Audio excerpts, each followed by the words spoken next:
안녕하십니까. TCMC 예언학교를 찾아오신 여러분을 진심으로 환영합니다. 오늘은 지구 역사의 마지막에 전파되는 경고와 복음을 살펴보도록 하겠습니다. 하늘에 계신 아버지, 이 시대의 교회를 보면서 저희가 실망하거나 좌절하지 않도록 붙잡아 주시옵소서. 주여, 저희가 사람을 보는 대신에 지금 이 시대에 이루어지고 있는 하나님의 예언을 볼 수 있도록 도와주시옵소서.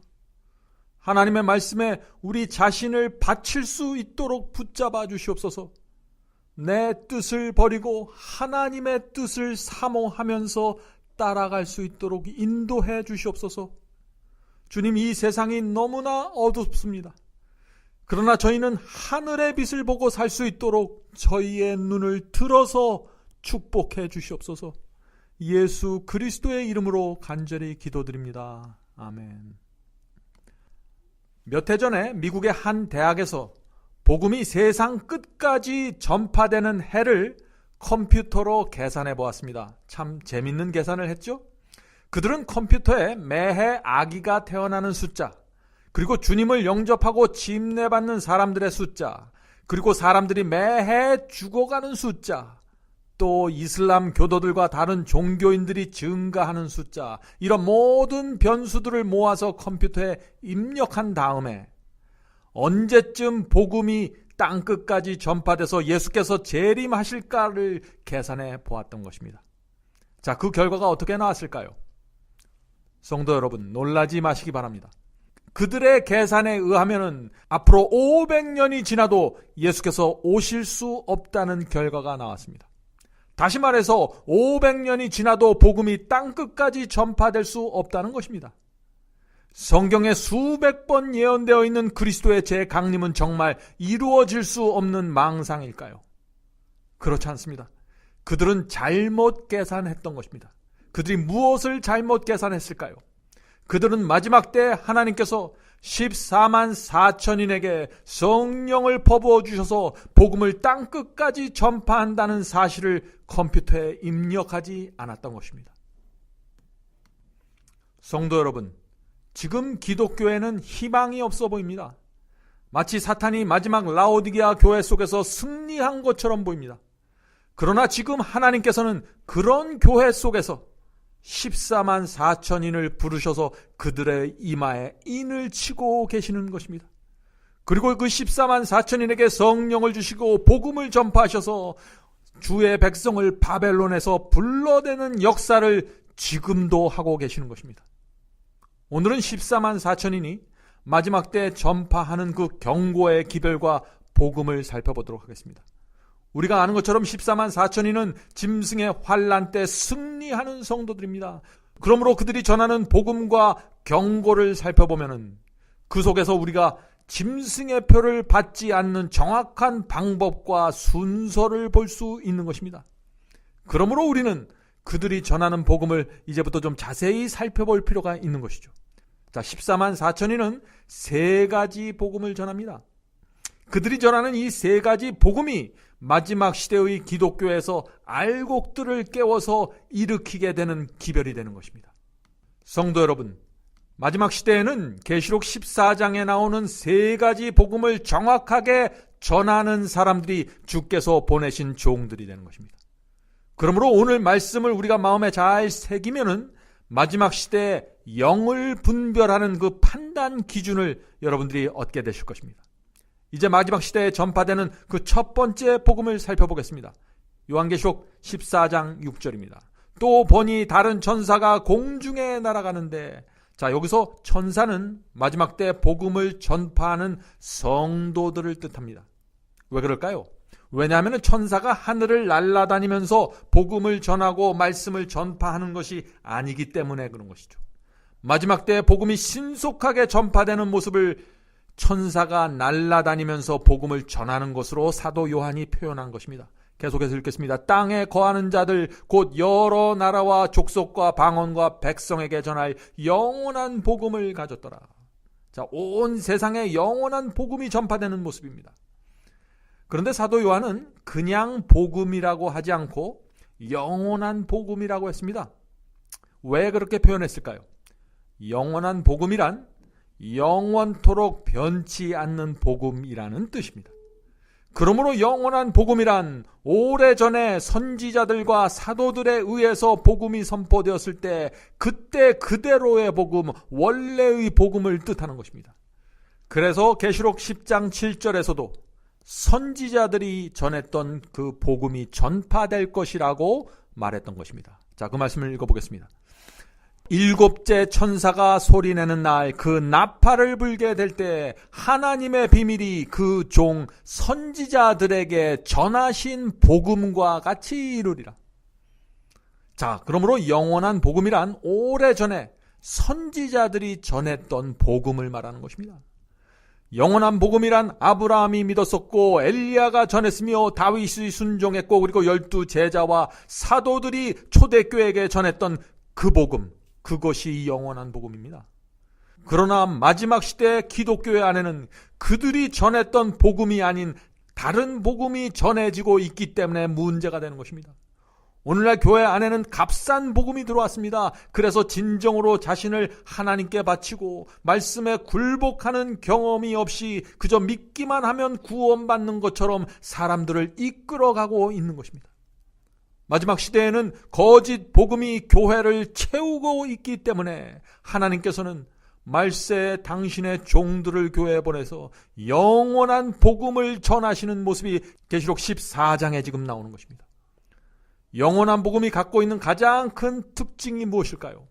그것은 복음을 통해서 죄인에게 하나님의 능력이 나타나게 하는 것입니다. 자, 그 말씀을 읽어보겠습니다. 로마서 1장 16절입니다. 내가 복음을 부끄러워하지 아니하노니 이 복음은 모든 믿는 자에게 구원을 주시는 하나님의 능력이 됨이라. 성도 여러분, 복음은 능력입니다. 복음은 그저 기쁜 소식에서 그치는 것이 아닙니다. 죄인의 죄를 용서해 줄 뿐 아니라 죄를 미워하고 세상을 미워하는 그 마음의 변화를 일으키는 하나님의 능력이 복음이 되는 것입니다.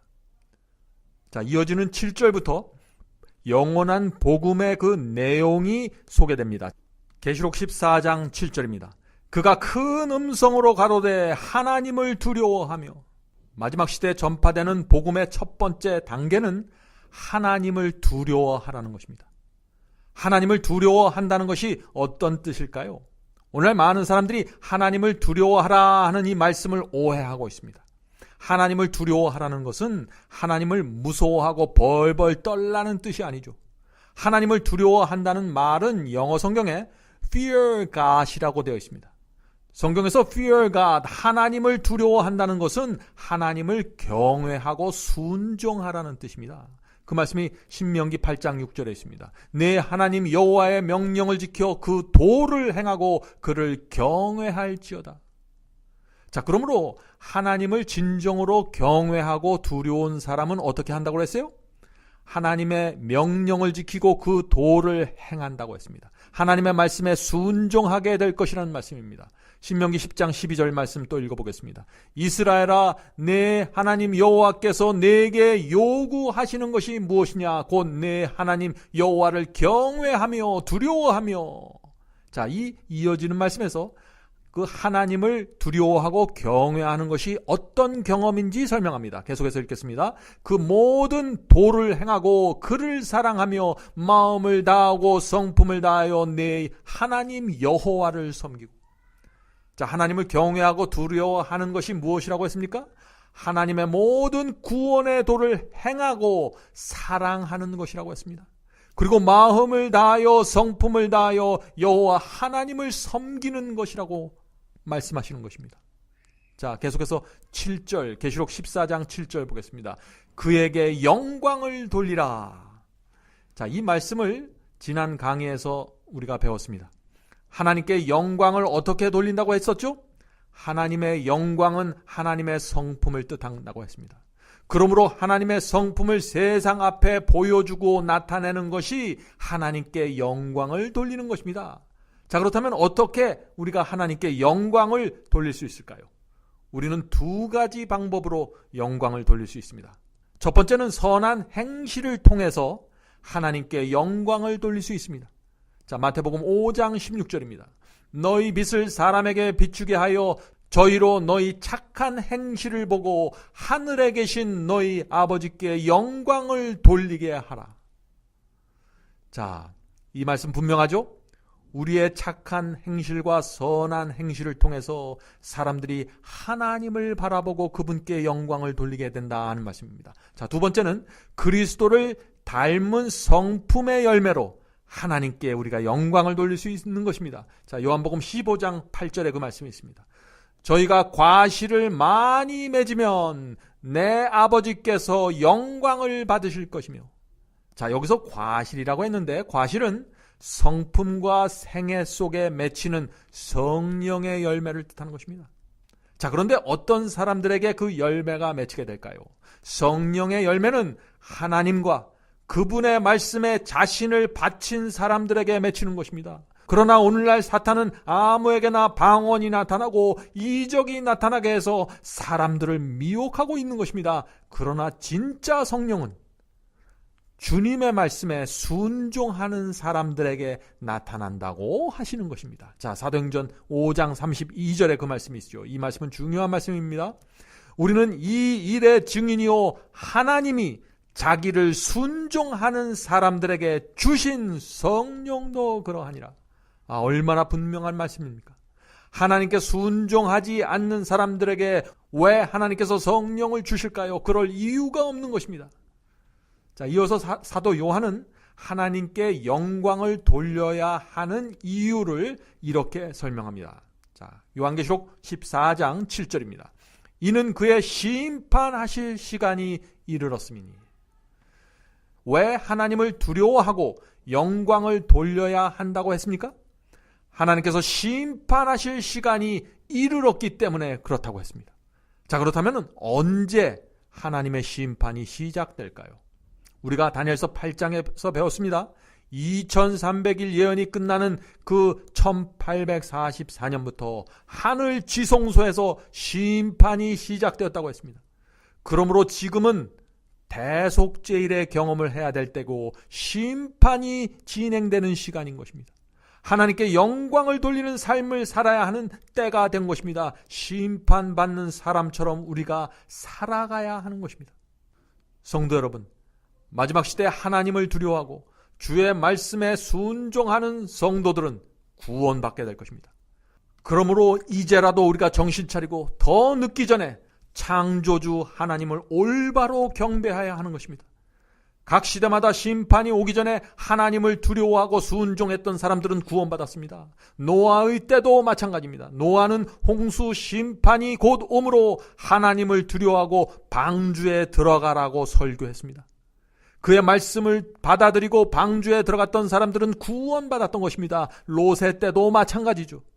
마지막 때에도 하나님을 두려워하고 짐승의 표를 받지 마십시오. 이제 곧 예수께서 재림하심으로 창조주 하나님을 올바로 경배해야 합니다. 라는 말씀이 들려올 때 그 말씀을 붙잡고 순종하는 사람들은 모두 구원받게 될 것입니다. 성령과 말씀의 인도를 받는 사람들은 누가 이 시대에 하나님의 말씀을 있는 그대로 전하는 증인인지 분별하게 될 것입니다. 요한계시록 14장 7절 보겠습니다. 하늘과 땅과 바다와 물들의 근원을 만드신 이를 경배하라 하더라. 계시록 13장에서 짐승은 일요일 예배를 통해서 경배를 받아냅니다. 그런데 계시록 14장에서는 창조주 하나님을 경배하라는 말씀이 선포되는 것입니다. 자, 그런데 우리가 창조주 하나님을 어떻게 경배해야 할까요? 성경이 말하는 창조주를 경배하는 방법은 넷째 계명을 올바로 지키는 것입니다. 그래서 하나님께서 제7일을 기억하여 거룩하게 지키라는 계명을 주신 것입니다. 마지막 시대 14만 4천인은 하나님께서 16세기에 일으키신 종교개혁 운동을 완성시키는 사람들입니다. 그들은 넷째 계명까지 개혁하기 위해서 전진하는 사람들이 될 것입니다. 이어지는 8절에서 또 다른 천사가 나타나서 두 번째 경고의 기별을 전해줍니다. 자, 첫 번째 복음, 예수께서 주신 영원한 복음을 받아들이는 사람은 창조주 하나님을 경배하게 됩니다. 그런 다음에 그들은 두 번째 복음으로 돌아가서 그 복음을 경험하고 그것을 전파하게 될 것입니다. 계시록 14장 8절입니다. 또 다른 천사 곧 둘째가 그 뒤를 따라 말하되 무너졌도다 무너졌도다 큰 성 바벨론이요. 성도 여러분, 마지막 때 바벨론은 반드시 무너집니다. 그것은 하나님의 말씀이고 예언입니다. 지금은 바벨론이 거대한 큰 성처럼 보이죠. 수많은 교회들이 뭉쳐있는 것처럼 보이죠. 그러나 그것은 반드시 무너지게 된다는 것이 계시록이 말하는 예언입니다. 계속 읽겠습니다. 모든 나라를 그 음행으로 인하여 진노의 포도주로 먹이던 자로다 하더라.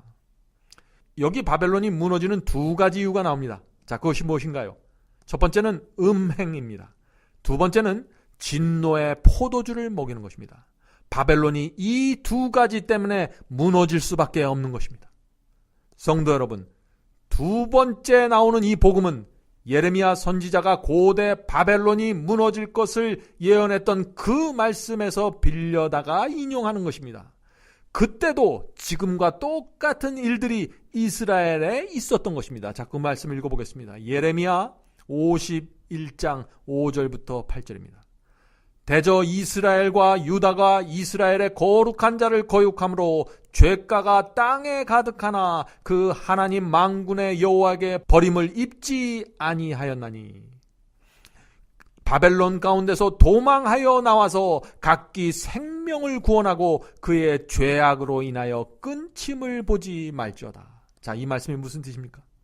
그 바벨론 시대에도 하나님께서는 동일한 경고의 말씀을 주신 것입니다. 바벨론을 빠져나오라고, 도망쳐 나오라고 지금 말씀하시는 것입니다. 그래야만 생명을 구할 수 있다고 말씀하시는 것입니다. 계속해서 읽겠습니다. 이는 여호와의 보수의 때니 그에게 보복하시리라. 바벨론은 여호와의 수중에 온 세계로 취하게 하는 금잔이라. 열방이 그 포도주를 마시고 인하여 미쳤도다. 얼마나 강력한 표현입니까? 그때도 하나님께서는 바벨론의 포도주를 마시고 취하게 하는 자들에게 하나님께서 보복하실 것이라는 경고를 주신 것입니다. 계속해서 읽겠습니다. 바벨론이 졸지에 넘어져 파멸되니 이로 인하여 그 창상을 인하여 유향을 구하라. 혹 나으리로다. 이 말씀은 구약시대 이스라엘이 바벨론의 우상 숭배와 이교 사상을 받아들임으로써 하나님을 믿는 신앙이 무너지는 것에 대한 경고였습니다. 사도 요한은 옛날 이스라엘이 바벨론의 그 악한 죄와 행습을 받아들여서 타락했던 것처럼 마지막 시대도 중세기 작은 뿔이 받아들인 그 바벨론 사상을 교회가 받아들여서 영적으로 취해서 비틀거리고 있음을 지금 경고하고 있는 것입니다. 그것이 두 번째 나가는 복음이 되는 것입니다. 구약시대 이스라엘에게 전한 예레미야의 기별이 마지막 시대 교회를 향해 반복되고 있는 것입니다. 그러므로 마지막 시대에도 예레미야의 정신을 갖고 예레미야의 그 경고를 전하는 사람들이 하나님께서 보내신 종들이 되는 것입니다. 하나님의 종들은 바벨론의 포도주를 마시고 죽어가는 성도들을 살리기 위해서 그들의 생애를 불태울 것입니다. 성도 여러분, 마지막 시대 주의 종들은 두 가지를 경고하고 알려줄 것입니다. 첫 번째는 바벨론은 반드시 무너진다는 것입니다. 그 말씀이 계시록 14장 8절에 있죠. 또 다른 천사 곧 둘째가 그 뒤를 따라 말하되 무너졌도다 무너졌도다 큰 성 바벨론이요. 두 번째 경고는 큰 성 바벨론은 음행한 교회이며 그들은 모든 사람들에게 진노의 포도주를 먹이는 자라는 사실을 알려줄 것입니다. 그들은 누가 바벨론이며 그들이 무엇을 하는지 분명하게 드러낼 것입니다.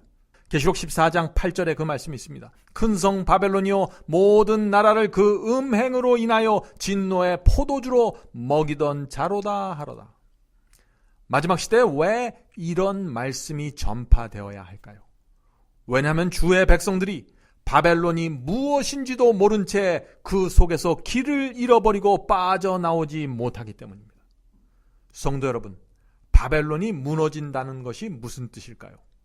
우리는 일곱 나팔 예언에서 적그리스도의 이교 사상을 받아들이거나 지지하는 모든 개인과 교회와 국가는 하나님께서 끝까지 멸망시킨다는 사실을 확인했습니다. 계시록 14장에서도 그 동일한 하나님의 경고가 이어지고 있는 것입니다. 바벨론이 무너진다는 것은 중세기에 들어온 이교 사상과 거짓 계명을 받아들임으로써 바벨론이 된 교회와 사람들은 반드시 멸망하게 된다는 뜻입니다.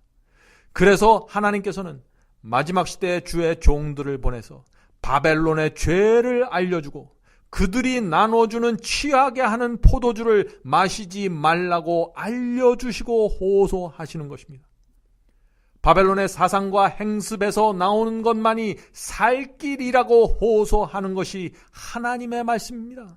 자, 이 말씀 들어보시기 바랍니다. 계시록 18장 4절입니다. 내 백성아 거기서 나와. 지금 주의 백성들은 바벨론에서 나오라고 호소하는 것입니다. 그의 죄에 참여하지 말고 그의 받을 재앙들을 받지 말라. 바벨론의 죄에 참여한 자들은 7재앙을 받을 것입니다. 그러므로 말세에 하나님의 종들이 바벨론에서 나오라는 말씀을 전파할 때 그 말씀을 붙잡고 나와야 사는 것입니다. 바벨론의 사상과 바벨론이 세운 거짓 계명으로부터 나와야 거기에 구원이 있는 것입니다. 마지막 시대 하나님의 종들은 사람들이 듣기 싫어하는 기별을 전파하게 될 것입니다. 왜 그럴까요? 왜냐하면 대부분의 사람들은 바벨론에 그대로 남아있기를 원하기 때문입니다. 구약 시대에도 70년의 바벨론 포로 생활을 마치고 예루살렘으로 돌아가자고 예레미야가 호소했지만 대부분의 이스라엘 사람들이 떠나고 싶어 하지 않았습니다. 그들은 이미 오랫동안 익숙해진 바벨론에 그대로 남아있고 싶어 했습니다. 마지막 시대에 그런 역사가 반복되는 것입니다. 수많은 사람들이 바벨론 성의 거짓 안전과 거짓 구원 속에서 눌러 앉아 있으면서 멸망을 기다리고 있는 것입니다. 그래서 하나님께서 당신의 종들을 보내서 바벨론이 무너지니까 빨리 빠져나오라고 기별을 전하는 것이 계시록 14장의 말씀입니다. 큰 성 바벨론이 누구일까요?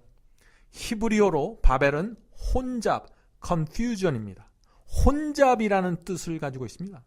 하나님의 교회는 순결한 말씀을 가지고 있어야 하는데 이교 사상과 거짓 교리들이 들어와서 뒤섞여 있기 때문에 이상한 복음을 갖게 된 것입니다. 그래서 마지막 시대의 교회를 바벨론으로 부르는 것입니다. 자, 그렇다면 바벨론이 나눠주는 포도주는 어떤 것일까요? 그것은 거짓 교리와 거짓 복음을 뜻한다고 했습니다. 하나님의 말씀은 생명수인데 진리와 거짓이 섞여 있기 때문에 그것이 포도주로 된 것입니다. 그래서 사람들이 그것을 받아먹고 취해서 비틀거리고 있는 것입니다. 그리스도를 영접하고 믿기만 하면 무조건 구원받는다는 그 바벨론의 포도주를 마셨기 때문에 영적으로 가난하고 헐벗어 있는데 나는 부자라 부요해서 부족한 것이 없다고 지금 생각하는 것입니다. 한번 구원받으면 내가 어떻게 살든지 간에 결코 구원을 잃어버릴 수 없다는 그 거짓 구원론, 바벨론의 구원론을 받아들였기 때문에 벌거벗고 있는데 의의 옷을 입고 있다고 생각하는 것입니다. 구원을 잃어버렸는데 구원에 대한 강한 확신을 갖게 만드는 것이 바로 바벨론의 포도주를 마시고 취한 상태입니다. 그래서 마지막 시대의 주의 종들은 하나님의 백성들에게 음행으로 인하여 진노의 포도주를 먹이는 자가 누구이며 무엇인지 알려주게 되는 것입니다.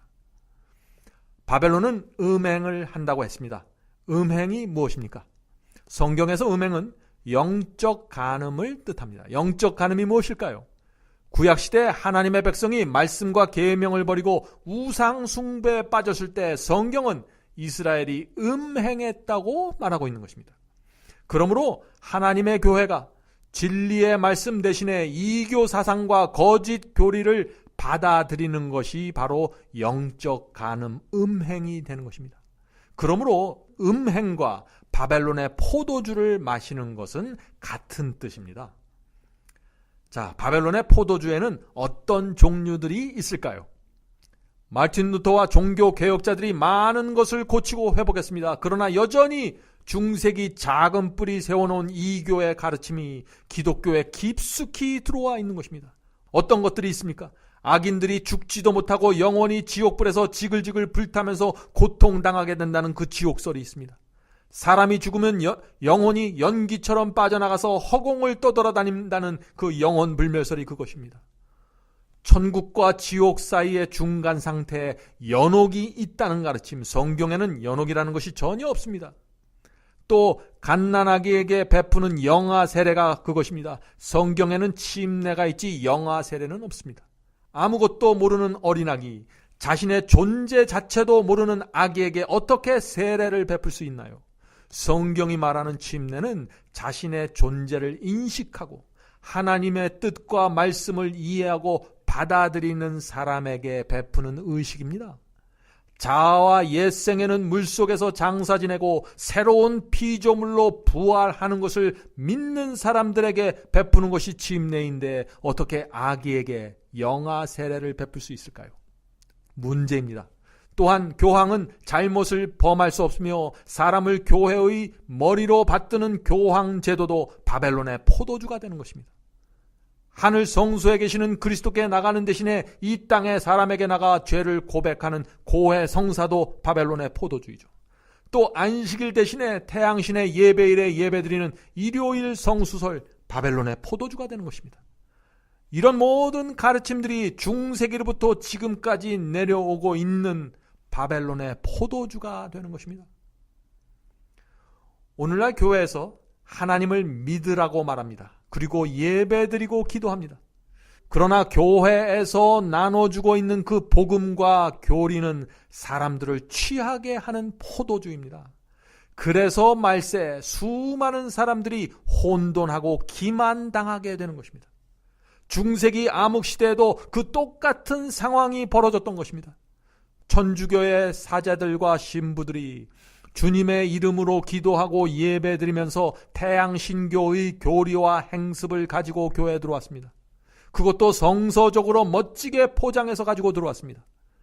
태양신의 우상을 교회 안에 들여왔는데 그것을 바울상, 베드로상, 요한상이라고 이름을 붙여서 들어왔던 것입니다. 그래서 대다수의 사람들이 그 정체를 알아보지 못하고 기만당했던 것이죠. 교황과 교회 지도자들이 태양신교의 예배일을 가지고 들어왔는데 예수께서 부활하신 날을 기념하기 위해서 이제부터는 주일을 지켜야 합니다 라고 가르쳤기 때문에 대다수의 사람들이 예배당 안에서 미혹당하고 기만당한 것입니다. 중세기 신자들은 자신들이 기만당했는지도 모른 채 일요일에 우상들이 세워져 있는 교회에 나가 예배드렸던 것입니다. 그러나 그 당시에도 하나님의 말씀을 살피고 주께서 초대교회에게 주셨던 그 원래의 복음과 계명을 지키기 원하는 성도들은 사탄의 기만에서 벗어날 수 있었던 것입니다. 사랑하는 성도 여러분, 지금 이 시대에도 중세기 어둠의 역사가 반복되고 있는 것입니다. 그래서 하나님께서 바벨론이 곧 무너지니까 바벨론을 빠져나와야 한다고 호소하고 계시는 것입니다.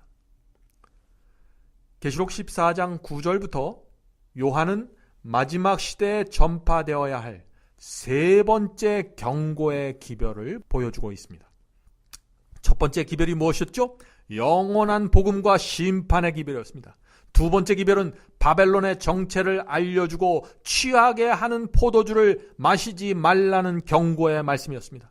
바벨론 안에 있는 하나님의 백성은 그곳을 떠나야 한다는 기별이었습니다. 그리고 나서 세 번째 기별이 나오는 것입니다. 계시록 14장 9절부터 11절 말씀입니다. 또 다른 천사 곧 셋째가 그 뒤를 따라 큰 음성으로 가로되 만일 누구든지 짐승과 그의 우상에게 경배하고 이마에나 손에 표를 받으면 그도 하나님의 진노의 포도주를 마시리니 그 진노의 잔에 섞인 것이 없이 부은 포도주라. 여기서 사도 요한은 포도주를 하나님의 심판으로 표현하고 있습니다. 앞에서는 포도주를 거짓 교리와 거짓 복음으로 표현했었죠. 그런데 그 동일한 포도주를 사용해서 하나님의 심판을 말하고 있는 것입니다. 포도주를 마신 사람들은 포도주의 심판을 받게 된다는 것이죠. 계시록 14장의 이 세 가지 경고와 복음을 거절하는 사람들은 은혜의 시간이 끝나게 되는 것입니다. 더 이상 천사들의 보호를 받을 수 없게 되는 것입니다. 그래서 자비가 없는 칠재앙을 받게 되는 것입니다. 그것이 마지막 때 짐승의 환난 후에 악인들에게 내리는 섞인 것이 없는 하나님의 진노가 되는 것입니다. 계속해서 읽겠습니다. 거룩한 천사들 앞과 어린 양 앞에서 불과 유황으로 고난을 받으리니 짐승의 표를 받고 바벨론의 그 포도주를 마신 사람들은 결국 불과 유황의 지옥불에 들어가게 된다는 것이죠. 두려운 말씀이죠. 11절입니다. 그 고난의 연기가 세세토록 올라가리로다. 짐승과 그의 우상에게 경배하고 그 이름의 표를 받는 자는 누구든지 밤낮 쉼을 얻지 못하리라 하더라. 세 번째 경고는 짐승의 표를 받지 말라는 경고입니다. 앞에 나왔던 첫 번째 경고와 두 번째 경고를 무시하는 사람들은 결국 짐승의 표를 받고 지옥불의 형벌을 받게 될 것이라는 기별이 바로 세 번째 경고가 되는 것입니다. 이 세 번째 기별이 지구 역사의 마지막에 전파되는 최후의 기별이 될 것입니다. 성도 여러분, 많은 사람들이 계시록 14장의 이 복음을 들으면 무섭다고 말합니다. 그러나 이 말씀은 우리를 무섭게 하기 위한 기별이 아닙니다. 이 기별은 아무것도 모른 채 절벽으로 달려가고 있는 그 사랑하는 자식을 위해서 절규하는 하나님의 호소입니다. 그리스도께서는 우리를 구원하기 위해서 십자가에 달려 돌아가신 분이십니다. 그런 분께서 지구 역사의 마지막에 바벨론의 죄를 드러내면서 그 죄에 빠지지 말라고 호소하고 계시는 것입니다. 왜냐하면 그대로 달려가면 결국 칠재앙을 받고 고통 속에서 멸망당할 것을 아시기 때문에 우리의 하늘 아버지께서 마지막까지 호소하시는 것이 계시록 14장에 나오는 세 가지 복음인 것입니다. 우리가 진정으로 그런 하나님의 사랑과 슬픔의 마음을 이해한다면 우리는 바벨론의 사상과 거짓 복음으로부터 등을 돌리고 떠나게 될 것입니다. 이어지는 12절에서 계시록 14장의 그 전체 결론이 나옵니다. 계시록 14장 12절입니다. 성도들의 인내가 여기 있나니 저희는 하나님의 계명과 예수 믿음을 지키는 자니라. 사랑하는 성도 여러분, 사도 요한은 왜 마지막 시대의 성도들에게 인내가 필요하다고 말했을까요? 마지막 때는 환난을 견디는 신앙이 필요하기 때문에 그렇습니다. 고난과 시련 속에서 말씀을 붙잡고 충성하는 인내가 필요한 시대가 지금 이 시대입니다. 바벨론을 떠나는 사람들은 바벨론의 핍박과 조소를 견디는 인내가 필요할 것입니다. 바벨론 속에서 다니엘과 세 친구들이 느꼈던 그 외로움과 두려움을 지금 이 시대에 느끼게 될 것입니다. 누가요? 바벨론을 떠나는 사람들이 말이죠. 짐승의 환난이 일어나면 짐승을 따르는 사람들에게 기적이 일어나고 지구 전체가 그들을 지지하는 것처럼 보이게 될 것입니다. 하나님의 백성은 그런 상황 속에서 말씀을 붙잡고 믿음으로 견뎌야 하는 것입니다. 그러므로 지금은 하나님 앞에서 거룩한 인내를 배워야 할 때가 되는 것입니다. 그런 인내를 배운 성도들이 하나님의 계명과 예수 믿음을 지키기 위해서 짐승의 표를 거절하고 승리하게 되는 것입니다. 성도 여러분, 성도들의 인내가 여기 있나니 저희는 하나님의 계명과 예수의 믿음을 지키는 자니라 하는 이 말씀이 계시록 전체에서 이 시대를 위해서 주어진 가장 중요한 말씀입니다. 왜냐하면 이 말씀이 짐승의 표를 받지 않는 방법을 가장 정확하고 단순하게 제시하고 있기 때문이죠. 마지막 시대에 이 말씀의 의미를 깨닫지 못하는 사람들은 결국 짐승의 표를 받고 멸망으로 들어가게 될 것입니다. 그러므로 마지막 시대의 복음은 하나님의 계명과 예수의 믿음, 이 둘 모두가 포함되어 있어야 하는 것입니다. 그것이 참된 복음입니다. 그러므로 믿기만 하면 구원받는다는 그 세속적인 가르침, 또 계명만 열심히 지키면 구원받을 수 있다는 그 율법적인 가르침, 이런 모든 복음들은 모두 반쪽짜리 복음입니다. 그런 복음으로는 결코 짐승의 표를 거절할 수 없는 것입니다. 성도 여러분, 하나님의 계명과 예수의 믿음을 지키는 성도들, 그들이 마지막 시대에 하나님의 참된 백성입니다. 그래서 사탄은 하나님의 계명과 예수의 믿음을 지키는 그 여자의 남은 무리를 그렇게 미워하는 것입니다. 계시록 13장에서 짐승의 환란이 나오고 계시록 14장 서두에서 하나님의 인을 받는 14만 4천인의 모습이 나옵니다. 그리고 이어서 마지막 시대에 전파되어야 될 세 가지 경고와 복음이 나오는 것입니다. 그 세 가지 경고와 복음에 의해서 마지막 시대 사람들의 구원과 멸망이 최종적으로 결정되는 것입니다.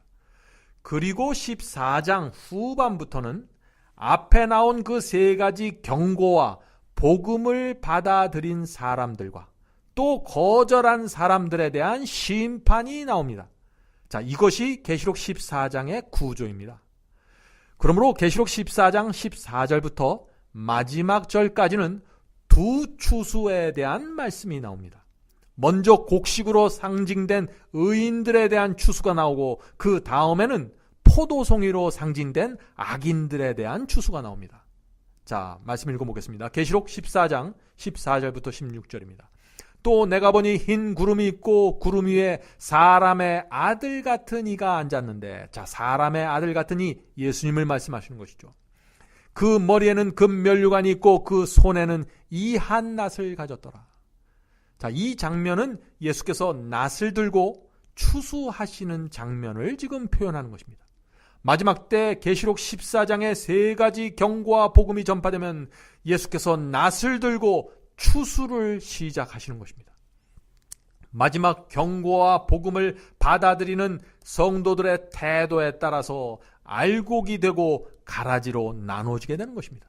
자, 15절 읽겠습니다. 또 다른 천사가 성전으로부터 나와 구름 위에 앉은 이를 향하여 큰 음성으로 외쳐 가로되 네 낫을 휘둘러 거두라. 거둘 때가 이르러 땅의 곡식이 다 익었음이로다 하니.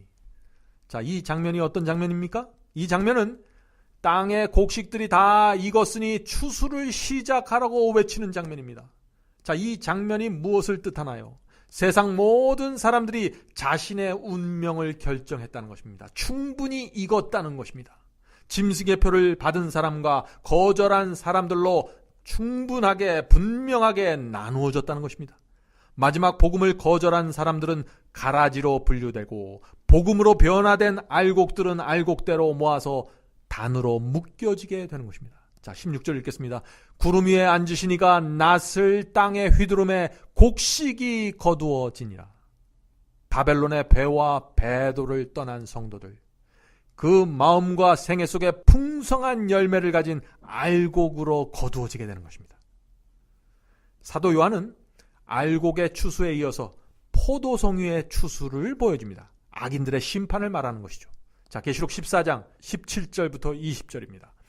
또 다른 천사가 하늘에 있는 성전에서 나오는데 또한 이 한 낫을 가졌더라. 추수의 모습입니다. 또 불을 다스리는 다른 천사가 제단으로부터 나와 이 한 낫을 가진 자를 향하여 큰 음성으로 불러 가로되 내 이 한 낫을 휘둘러 땅에 포도송이를 거두라. 그 포도가 익었느니라 하더라.